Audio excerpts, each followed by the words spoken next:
Tidak bisa dipungkiri bahwa bahasa Indonesia adalah bahasa yang mayoritas kita gunakan di kehidupan sehari-hari, mulai dari bangun tidur hingga tidur lagi.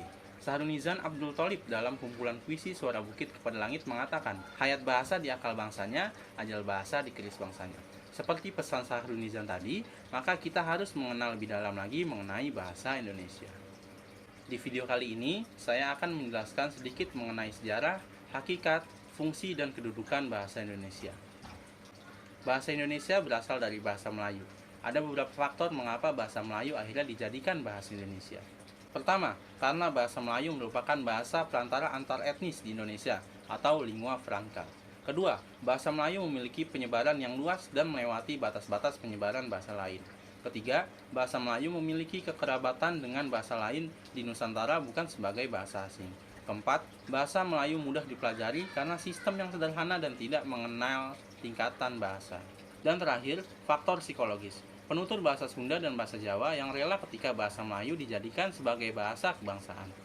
Bahasa Indonesia diresmikan pada peristiwa Sumpah Pemuda tanggal 28 Oktober 1928. Pada peristiwa ini, peresmian nama bahasa Indonesia bermakna politis, karena penambahan bahasa Indonesia digunakan sebagai alat perjuangan. Hakikat bahasa. Menurut Kamus Besar Bahasa Indonesia, hakikat bahasa merupakan sistem lambang bunyi yang arbitrer, yang digunakan oleh semua orang atau anggota masyarakat untuk bekerja sama, berinteraksi, dan mengidentifikasi diri dalam bentuk percakapan, tingkah laku, maupun sopan santun yang baik. Kedudukan bahasa Indonesia sebagai bahasa negara merujuk pada Undang-Undang Dasar 1945, Bab 15, Pasal 36, yang berbunyi, bahasa negara adalah bahasa Indonesia. Landasan konstitusional ini memberikan kedudukan yang kuat bagi bahasa Indonesia untuk digunakan dalam berbagai kegiatan dan urusan kenegaraan. Sebagai bahasa nasional, bahasa Indonesia memiliki beberapa fungsi, yaitu sebagai lambang kebanggaan nasional, sebagai lambang identitas nasional, sebagai alat pemersatu bangsa, dan sebagai penghubung antar daerah.